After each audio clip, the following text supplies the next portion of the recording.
Trafford. Congratulations, Morgan. And I know you've joined us a little bit under duress. What would you be rather doing right now? Celebrating with the boys in the changing room, but it's all good. We won't keep you too long, and then we'll let you get in there. Put that into words for us, Morgan. Winning at Anfield this season already, and now doing it at Old Trafford too. It's hard to put into words, but we have to keep believing in the process, keep believing in the manager, and believe we've got a good enough squad to compete at this level. We've shown it away at Anfield, and we've shown it again tonight. We'll be disappointed that we've conceded 2 goals, but at the same time, I think we did well to continue the game out and manage it. What did you think your team did well tonight? You let Manchester United have a lot of the ball. Was that always the plan? Yeah, obviously we found a way to, first off, I think the first 15 minutes we struggled with their midfield getting on the ball and driving a couple of times, and then we nullified that after about 30 minutes, and then it was just about when we get the chances, just taking the opportunity, and I think the boys did that. Morgan, congratulations and well done. What was the message at half-time? Was there any tactical changes or tweaks from the manager? Yeah, it was for me and Woody to stay more narrow, so we can control their 2 midfielders and then be pressed from the wingers. And they seemed to work. We won a couple of balls back when they tried to play and got them on the counter a couple of times. And, that's the game plan. We stuck to it. We believed in what the manager wanted, and it showed off. You certainly did on the counter, and your goal actually came from that. Well, congratulations, Jeremy Redknapp, by the way. Just talk us through it. I've watched you score a few, bending them in the top corner. What about that strike? I bet you didn't think that one was going to go in. I didn't at all, to be fair. Don't want to discredit Onana. He's a great keeper, incredible keeper. But when I first took the shot, I thought he's just going to pick it up, and it went in. But you count them, don't you? Of course. So yeah, so I'm happy to contribute to the team. But I'm just delighted we got the 3 points. And also, I just felt in the first half you had 18 touches, 29 in the second half. Just give us because I thought after you scored, you just looked like you was enjoying it. You had the freedom in the park. You were playing almost like it was a 5-a-side. What does it do when you actually score a goal and that feeling? Because it looked like you couldn't make a bad pass after that. You was absolutely flying. Yeah, I think in the first half it's difficult just to get the momentum going, especially with how we play now. We're so compact, we're so tight. We try and break teams down a little bit. So it's difficult to get on the ball, create, and do the things you want to do, but you have to believe in what the manager wants, and it's proven. But then second half, you get the goal, you get a bit of confidence in you, and then you just play football. Love it. On a personal level, Morgan, It was your second goal of the season and your first assist as well. You assisted for Chris Wood's goal. Are you a numbers person? Is that something you look at? Yeah, I've been crying for an assist all season. I have, but I love working with Woody. He's an incredible striker to work with. I just know exactly where he's going to be, what he's going to do. He's always peeling off defenders, coming in front. I picked him out nicely, and to be fair to him, he did all the work by putting it back post. It's a great header, it's a great finish, and fair play to him. He's on a roll, and yeah, like I said, I just love playing with him at the minute. Certainly did. It was a great ball in from you, though, Morgan. And you're up to 5th again now, which I don't know if you've discussed with the guys. That might be enough for Champions League football next season. Is that something that we're allowed to think about, talk about? The ambition is obviously always to keep progressing, keep getting better game by game. You want to play at the highest level possible in football. But like I said, we're just taking it game by game, focusing on the next opponent. And I feel like that's all we can do, just keep ticking off boxes, and, hopefully it will come. Yeah, well, I'm hearing on good authority that the party's still ongoing in the dressing room, Morgan, so away you go. Thank you for speaking to us. The music's still going on, so I need to go. Congratulations. Congratulations. Cheers, guys. Thank you. Thank you. And they deserve to party. It is amazing though, when you look at him there and you see those 2 stars on his shirt, European Cups. It's amazing. And you talk about the Champions League and you go, anything can happen. And they are in great form. Feeling like you actually said before the game, Phil, you felt this would be a really tricky fixture for Manchester United. I think they've done brilliant this season. Probably surprised quite a few. I think the way they set up when they go to the big teams, they did it at Liverpool, really stifled them, closed the spaces down, made it difficult to play against, but also not just the defensive structure. They had the ability to, carry a threat on the counter, which they did. And they've done that today as well. I thought they were terrific. They got a brilliant start in this game, of course. 91 seconds. It helps when you go to Old Trafford to get a start like this from the set piece. Yeah, set pieces, Phil, obviously it's the buzzword right now. Everyone's talking about it. It's such an in vogue thing. Just tell me, first of all, let's set up a Manchester United setup. What do you see with what they're trying to achieve here? Well, I think they've got Bruno and Højlund patrolling the front post, yeah. And then they've got the three markers in the middle who predominantly will go and win the header, which is Yoro, De Ligt, They're the ones on the... and Dalot, yeah, these three here. Yeah. Garnacho's looking after the pullback. And then you've got your two man markers with Kobe and Martinez. And Ahmad is Ahmad's probably doing the job on Murillo, but also if the ball gets played to the edge of the box, he's ready to step up as well and try and block the shot. But they're not, like we said at half time, they're not in a bad setup, they're not in a bad shape. What I would say is it's 10 versus 6 in the box. I think we spoke about it off air. May not everyone back, if you played a game with a 10 versus 6 in a box, I'm not sure the 6 go and score. But listen, United will be really disappointed with the start, really disappointed they didn't make first contact with the header. Yeah.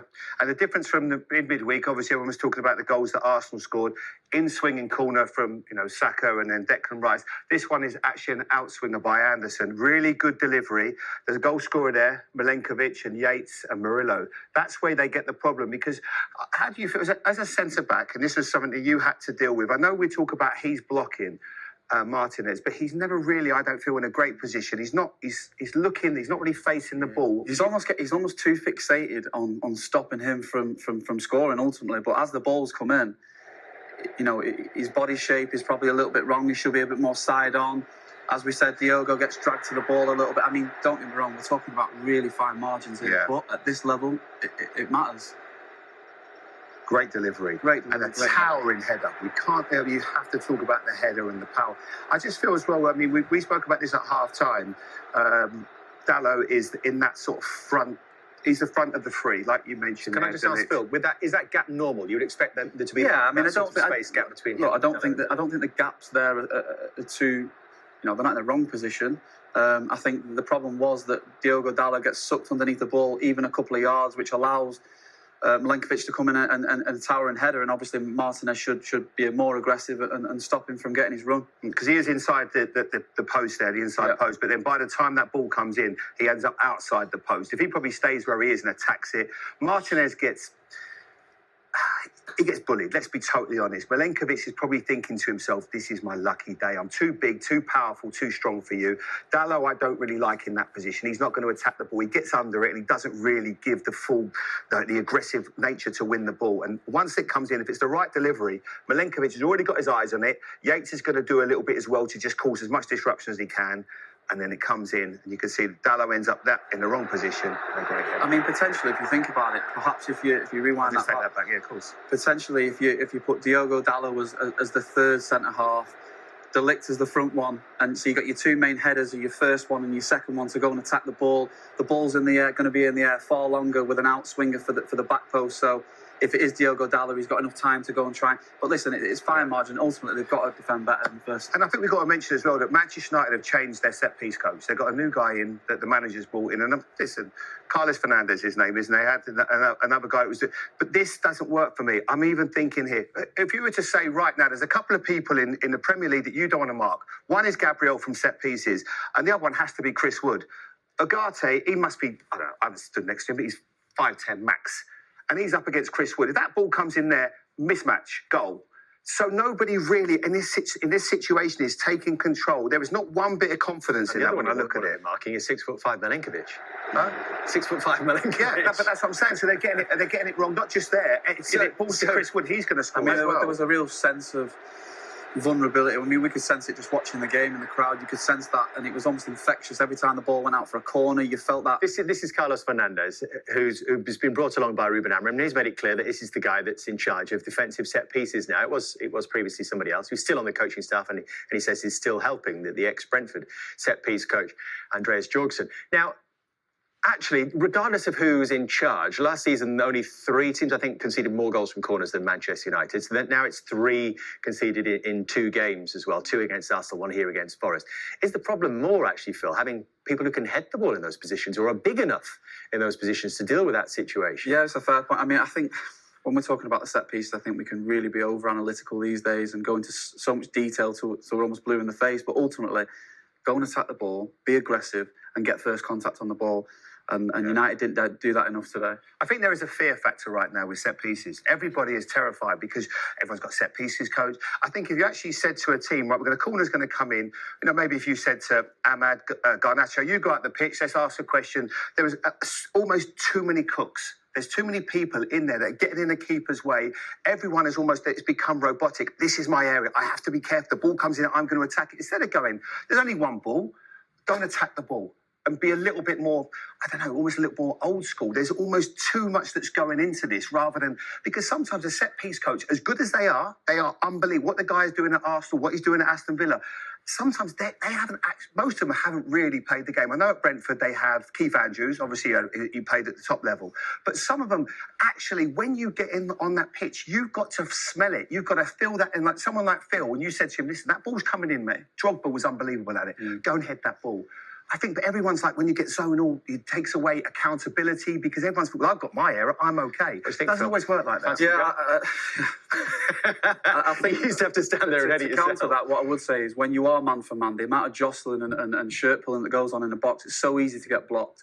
When we used to do man for man, I always used to say that if my man, I was a second, and if my man was going to go across the front post, rather than me trying to jostle him and pull his shirt, I would just say to my partner, listen, you take the front post, I'll take the middle man, and we can try and deal with it that way. But it's about taking responsibility, and you've got to go and make first contact. That's it. I agree. I can absolutely see what you're saying. But sometimes when I see now teams that say, we're going to get our blockers. Now, Ahmad in that situation, he's a blocker. It's pointless in being. I've seen Bernardo Silva do it. He's pointless. And even there with Martinez, you've got to have people that are going to be good enough to head the ball. There's no point just blocking someone. It's not that easy with these big guys like Milenkovic. It becomes very difficult. A situation to watch certainly for Manchester United under Ruben Amorim, but also their system is just finding its way still. It's still a fledgling work in progress. Did we see how it does work, though, Jamie? Yeah, we certainly did. And I think this is a good example here. We'll stop it there. You've got your back three there. They're all in a good position. You've got your two midfield players there, Mainu and Agate. You've got your two wing backs. Certainly one, Ahmad, is obviously slightly higher in that position. And then you've got your two, it's almost in that inside left, inside right position in Garnacho and Fernandes, and then there's your number 9 up there. So that is the system that he wants to employ. And what I like about this one really is Bruno Fernandes, because once you can get the other side of teams, let me just clear that second, you end up in a good position. Watch Bruno here, because he's almost playing like he's not interested. He's almost turned his back. There he is there, number 8. But what he's going to do is a brilliant piece of midfield play and opposite movement, because he knows they can't slide that ball into Agate there, but they can play to him, and then all of a sudden he can just lay a lovely little pass into Agate, and then you're off. Two midfield players are getting marked man for man. Bruno's getting marked there by Newcastle. Help me out, you guys. Anderson, yeah, and then you've got Yates that's marking Garnacho, man for man. So when they try to do that, if you can get the other side of him, there obviously you can get into a good situation. They get a little bit of movement. Now watch Bruno come alive. Pops that one off, and then straight away, you're in there. Now, the other thing I want to mention here is you've got Garnacho and Yates. He was man for man for him. But what he does, he gets attracted to Højlund, because he sees that one. But Agate actually does so well, because he realises in that ball, I can just, at the right moment, just slide that ball through to Garnacho, which he does perfectly. You can see that he's gone to the ball, he's left his man. Bit of a poor touch, but it falls really well for Højlund. He gets caught in two minds. I mean, again, we're talking about fine margins, but if he does get back rather than trying to go and influence the ball, he forces the ball out wide, and maybe they can deal with the cross a little bit better than being penetrative to the middle. Great football from you. It really is. It's like a passing drill, you know. The centre half, he's been nice and patient. You know, I like the patience of them. They've just got to go down after 90 seconds. De Ligt is not trying to force the ball. Bruno, nice little shift away, comes back, pops the ball back, and it's a great goal. It's a really good goal. Take those as well. Højlund needs them. There's confidence. They're feeling good about themselves at half-time. Won't go in one apiece. And then Morgan Gibbs-White has just explained to us the little tactical tweak that Forest made at half-time. So why did that create problems for Manchester United?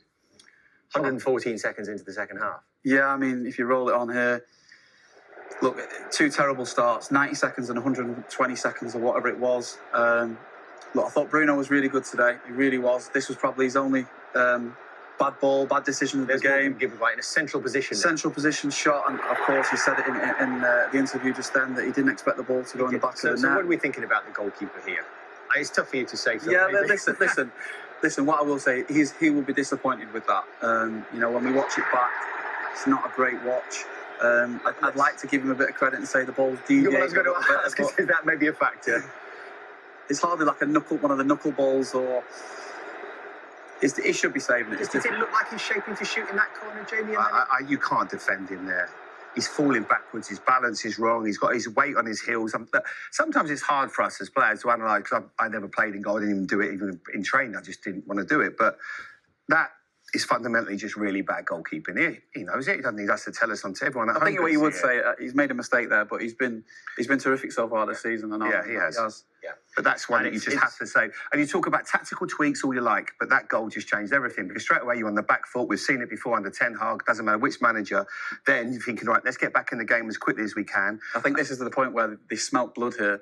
They could sense a real frustration around the stadium. A bit more confidence in their play as well. A lot more confidence. Especially from this guy. Yeah. He was now, his tail's up, he scored. That's why I asked him the question. And once you start to get him on the ball field, it's a major problem, because he's enjoying himself. Yeah, he's a top player. He really is. He delivered for Nottingham Forest when they needed it today. It is a good ball. That's not the goal there, but it's got to be, this maybe Diogo's got to be a bit stronger there and win the ball. Maybe that was his sight. Yeah. But this one here, actually, I'll let it go. Just go talk about the header first of all. Listen, the header's it's a good header. I think Martinez will be disappointed that he didn't manage to clear it. Potentially, Anderson made it more difficult for the keeper. Whether does he come, does he not? But I think when United look at this and they rewind the tape, it's another soft goal to concede. I want to talk to you before the game. We spoke about Lenny Yoro. Obviously, got tremendous qualities. He's 19 years of age. Yep. He's going to be a good player. Make no mistake.